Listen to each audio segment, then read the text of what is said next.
Welcome to Talk to Brazil with Tom Reaoch, the business connector to business in Brazil. Welcome to Talk to Brazil, the business connection, a podcast about business in Brazil and the world. I'm Tom Reaoch, an American living in Brazil for many years and known as the king of networking, connecting people and talking from my podcast studio in Campinas, São Paulo, Brazil. Today's guest is Elliot Rosenberg, and he's joining us today from Mumbai, India. Elliot has a life mission to use business against poverty. And I had the opportunity to interview Elliot in 2013 when he was founder of the Favela Experience in Rio de Janeiro. Favela Experience is an online marketplace of authentic homestay and apartment rentals for travelers to stay in favelas. So, Elliot, hello and welcome again to Talk to Brazil Business Connection. Bom dia, Tom. Very excited to be here. And namaste from India. No, but it's really exciting for me because you've gone from Brazil to India, Rio to Mumbai. Give our listeners and me an update of what you have done in this time, and I take it your mission is the same, just in a different place. Yeah, definitely. Since the last time we talked, I ended up spending a little bit amount of time more with Favela Experience in Rio, and then particularly geared up for the 2014 FIFA World Cup there, which was a great success for us. Mm-hmm. But for many reasons, I ended up choosing to leave Brazil at the end of 2014, turned over Favela Experience to a new management team. And shortly after, I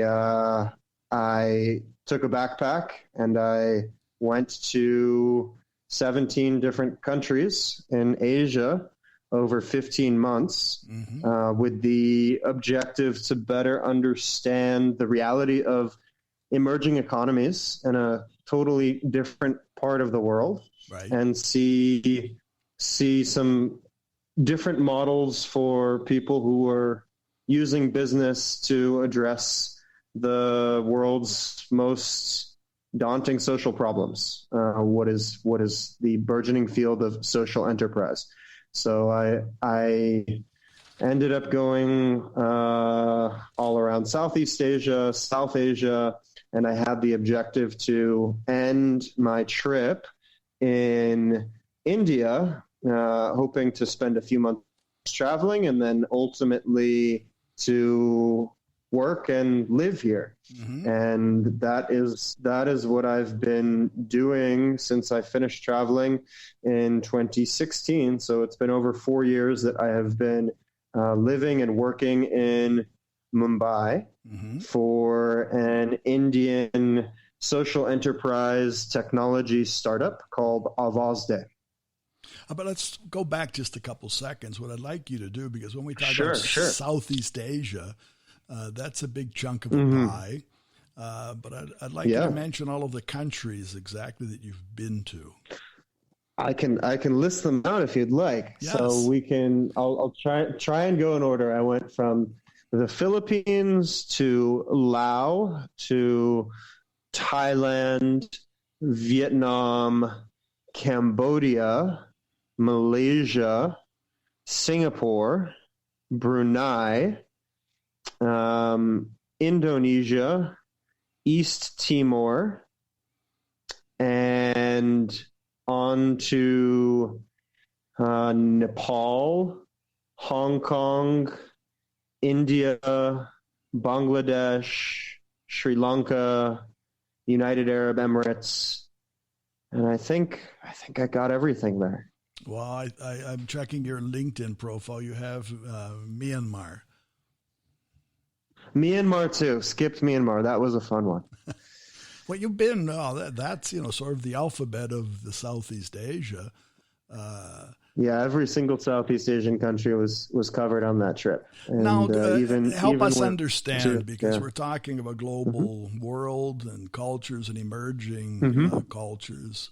What did you find the same? And obviously, your time in Rio certainly gave you an understanding of what an emerging culture is about, and spending your time literally in the favelas of Rio, a very keen understanding of poverty and social differences.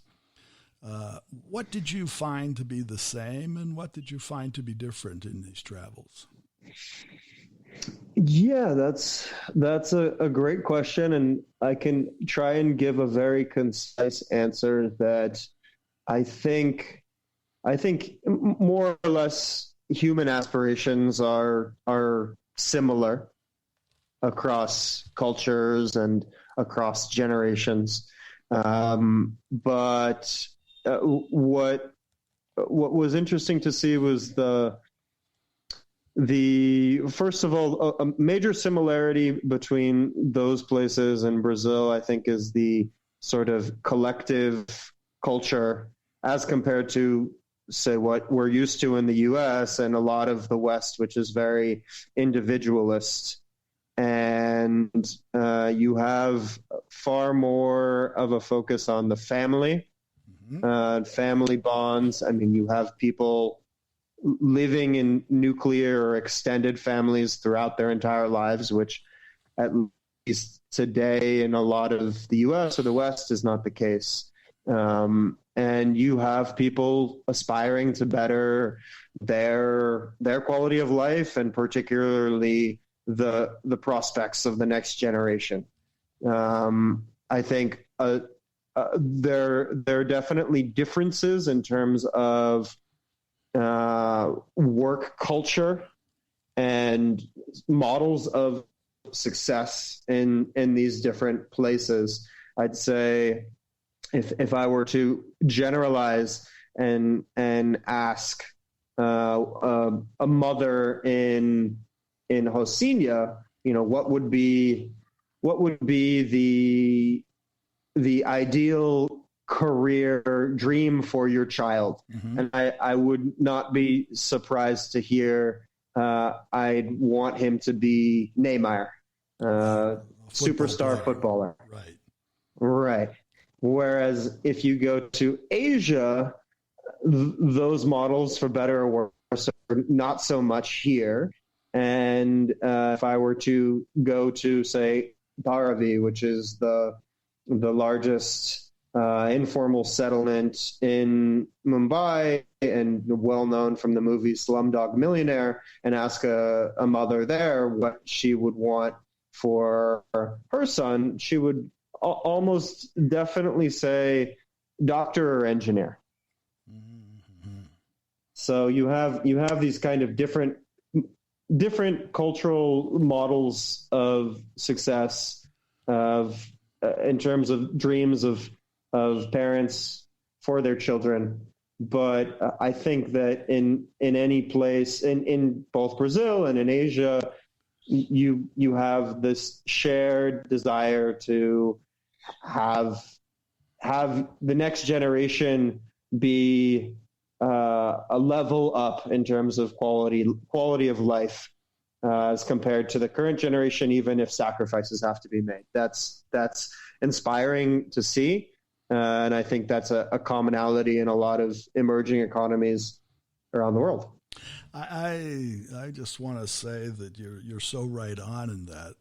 And obviously, having lived here in Brazil for so long, I agree with you that most people would aspire, and that's for their child, a boy or a girl. They want them to play football. Because I don't want to say unfortunately, but the fact is that the success model is football. Brazil is one of the largest exporter of football players to the world, and that's what's in the news. That's the headlines. Absolutely, and that's what the kids see. And you were talking about Rocinha, but that's throughout the country. That's the model. And we don't see, unfortunately, out in the world, we don't see many doctors or engineers or CEOs or whatever. So I can see why that happens. Where when you flip that to the other side and talk about Asia, as you've done, you do see many Asian doctors, lawyers, engineers, and they're in evidence constantly everywhere. So the role model, a successful role model, is definitely important. Absolutely. And it really translates into how people live their lives. You get kids playing football in the alleys of Rocinha or in dirt fields in the Northeast, and in villages in India, you have kids taking their various math and science extracurricular tuitions, as they would say here, and being pressured in all directions to get the highest scores on standardized testing and get into any kind of engineering or medical college at least, and ultimately into that profession.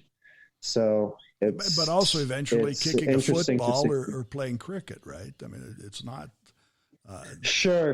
Cricket. I mean, of course, kids will play regardless of where you are. But I'd say the pressure and the discipline that's enforced in Asia as compared to Brazil overall, even regardless of social class, is different. Now, talking more about India, because we tend to think, and Brazilian persons and business persons tend to think of India as one thing, one country, one place. I said the same thing about Brazil. Brazil isn't one place, one thing. Obviously, the advantage that Brazil may have, it's one language.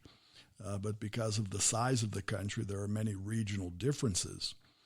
How is it different? How is that different in India? Because you have a large country, right? But how do you separate the different groups there? Yeah, I'd say that in terms of culture, language, traditions, history, Brazil is much more unified, at least in the modern day, and singular as compared to India. Of course, India has 1.3 billion citizens. Brazil has about 200 million. Probably the land masses are about the same, but India is a much newer country than Brazil is. And you have English spoken, but still, I would say no more than 10% of the population actually regularly converses or can converse fluently in English. And then you have Hindi, which is probably the native language of about 400 million speakers, but then a second language for maybe another 300 or 400 million more. But you have dozens of other languages that make up more than half of the total speakers of the country. You have languages like Bengali, which maybe a lot of people wouldn't have heard of before, but if you look at speakers of that language, it's probably over 150 million. You have languages like Kannada or Malayalam, Telugu, Tamil in the South, which together would account for maybe 200 or 300 million speakers. So, we have the entire the size of the Brazilian population of several Brazil. times over. Exactly. So from a business standpoint, to think about doing business in India, you have to take that into consideration. So English for a company going there, 100%. English just helps you a little bit, but doesn't solve the whole problem, right? Absolutely. I mean, if you are doing business as a foreigner, yes, depending on what level of seniority and what size of company you're interacting with, you'll be fine in terms of actually communicating what you need to communicate and hearing the gist of what you need to hear. But especially in terms of rapport building. You're at a huge advantage if you can speak a local language in any of the places that you're in. And frankly, for foreigners, the bar is very low. Mm-hmm. So learning a couple sentences, taking a very basic online self-study course will just give you a huge leg up in terms of building rapport and trust with Indians. Right. But there's another language that we know but we don't talk about. It would be coding, right? Because when you're talking about the technological side, the mathematical side, the interest that the young persons have there, I would think that irregardless of the language that they speak, the number of people who actually know how to sit down in front of a computer and code would probably be outstanding. Absolutely. And that's really exciting to see. I think India has a stereotype in the US and a lot of the world for being an outsourcing hub, and particularly a lot of basic, not so innovative projects, tasks being done on a contract basis by Indian software developers. Mm-hmm. But I think what's so exciting to see right now is that while that outsourcing model remains, the homegrown Indian technology industry, Indian technology for India, mm-hmm. and I think soon we'll see homegrown Indian technology for the world is really growing at a fast pace. And I think the most notable recent story there has been the rise of Reliance Geo platforms, best known in India right now as a mobile operator network, mm-hmm. A telco, but fast diversifying into all kinds of digital services, whether it be music, podcast, streaming, with platforms like JioSaavn, which I'm sure a lot of your listeners are even listening to this podcast on right now, right. And into e-commerce and far beyond. And recently we saw Jio, as it's known, JIO, right. Raising over $20 billion in investment from mm-hmm. a lot of the leading tech companies and investment funds in the world. So you saw Facebook put in or take a 10% stake and put in, I think, $7 billion, and Amazon and Google and Microsoft putting in billions of dollars and taking significant stakes because mm-hmm. they see Jio as the portal to India. And I would not be surprised if Jio becomes a global name within the next decade. Well, to Jio, and you mentioned the JioSaavn, they actually, that platform picked up my podcast last month because my podcast hosting is a company called Spreaker it's outside of Brazil and the world, and they started retransmitting to JioSaavn. And one of the things they said, JioSaavn is the largest Indian platform with over 200 million listeners. When you're impacted by those numbers, it's back to what you just said. Because we could think in Brazil, 200 million people, it's a large population, but you're talking about from children to the elderly, there's a whole lot in the middle. But when you're talking, you say you have 100 million listeners, that's a whole bunch of people. And, it's a wake-up call because there are so many different retransmitting platforms and digital platforms that are really niches, and their niches are important. But we're not talking 100 million people. And there you are. So, absolutely. I think, just a little scratch mm-hmm. that you make becomes a valley. Absolutely. Now, in your day-to-day sure. And to the digital, back to what you mentioned, the social enterprise technology, right, which is a whole concept. Mm-hmm. And when we look out into this world that you've seen much of traveling through different countries, even here from Brazil, language is one piece of communication between people. And those, as you've seen, those languages are different everywhere you went, right? But when we go to the social enterprise, when we go to the digital, I'm sure you've seen, you know that here from Brazil, even in the favelas, everybody, even more so from 2014 until now, most people's in the Rocinha, most people in Brazil, they're walking around with a smartphone in their hand. And they may not have internet at home, but now they have internet and Wi-Fi access on the bus that takes them to work or back or in the supermarket or wherever they're going now.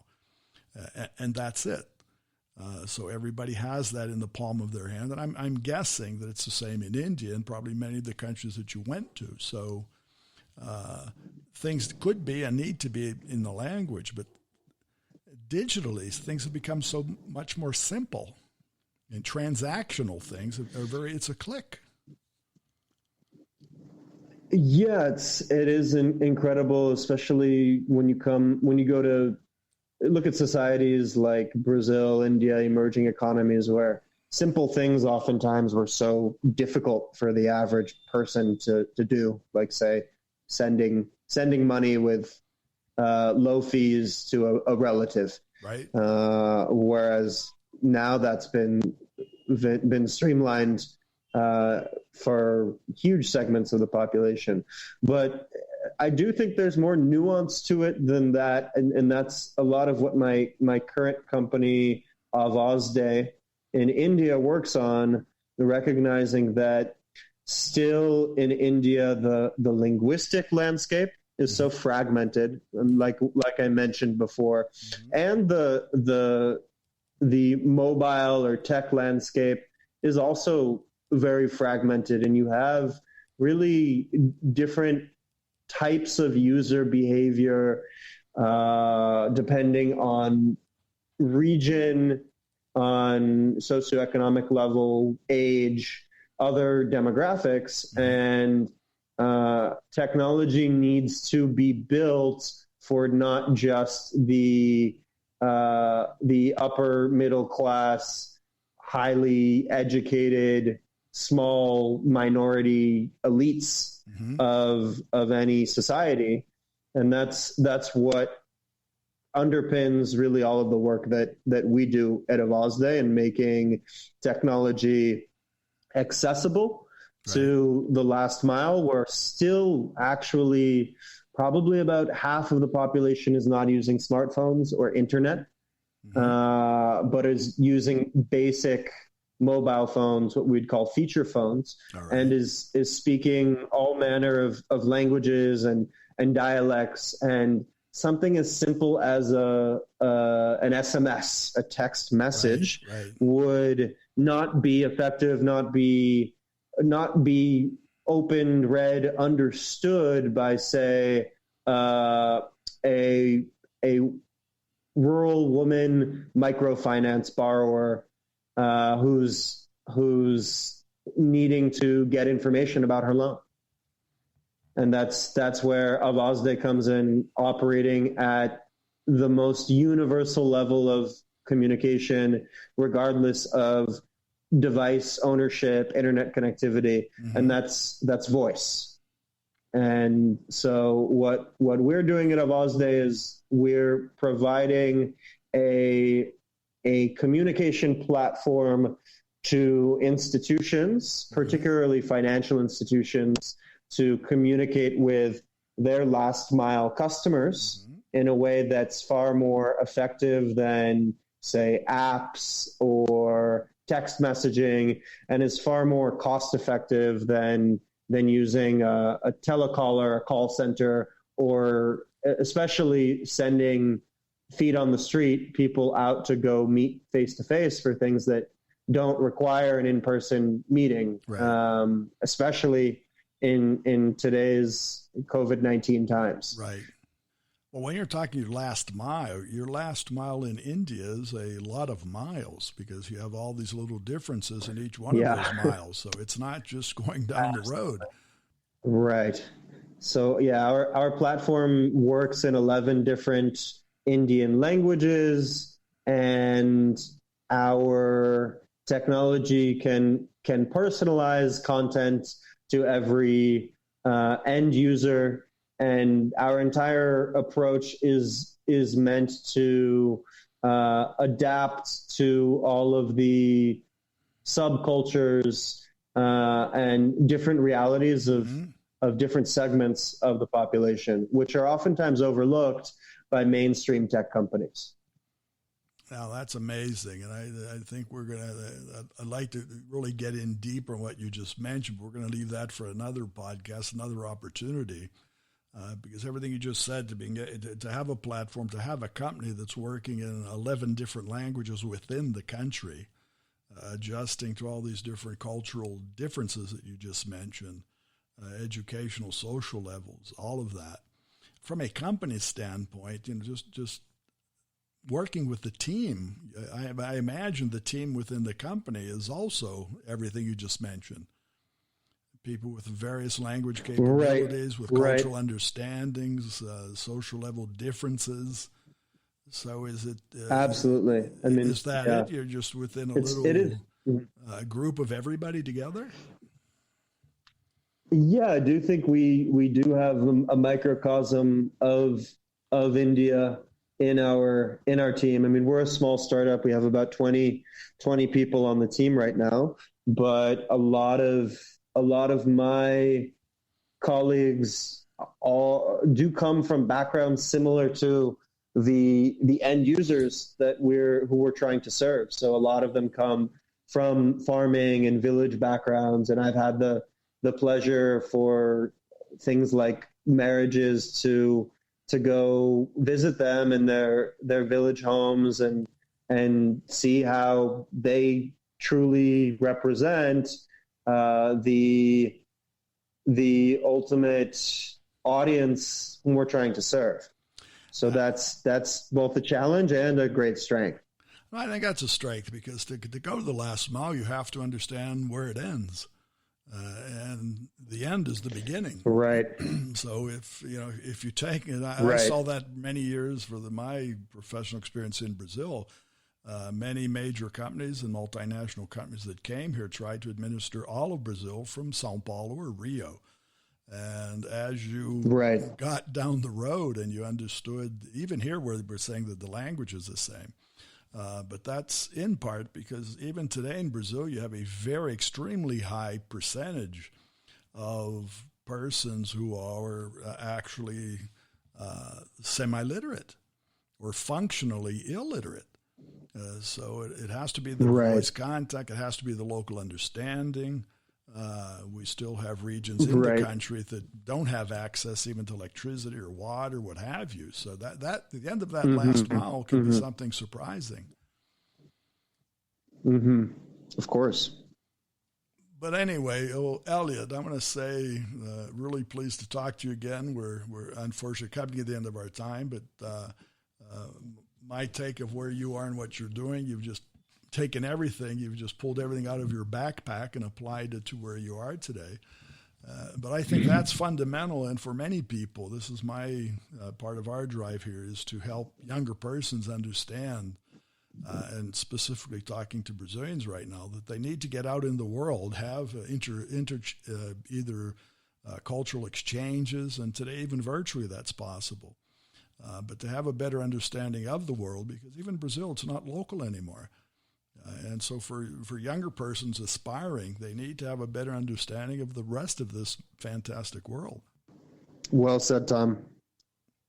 Muito prazer and boa sorte for all of your listeners. I think there's a world of opportunities to explore. And we'll be back talking to you to see how we can make more things happen and get a better understanding of where you are and helping our listeners worldwide understand the Sounds great, but also the opportunities in India and with India, okay? Sounds great. Thanks, Tom. Thank you again. And To our listeners, I want to thank their time, and I also want to advise you can find more about Elliot Rosenberg, and his name is Elliot. The last name is Rosenberg. You find more about him on LinkedIn, where he is Elliot Rosenberg. Or visit our site, talktobrazil.com, where you'll find more information. Our previous podcast shows of Talk to Brazil are also available on Spotify, Apple Podcasts, Google Podcasts, YouTube, and also GeoSavin. I'd like to thank you, our audience, and our sponsor, Focus MI Market Intelligence. Focus MI specializes in market research for the Brazilian agricultural market. More about them on their site, which is www.focusmi.com. That's FOCUSMI.com. Remember, when you talk to Tom, you talk to Brazil and the world. Goodbye, and thanks for listening. Thanks for listening to Tom Reaoch on Talk to Brazil, the business connector to Brazil.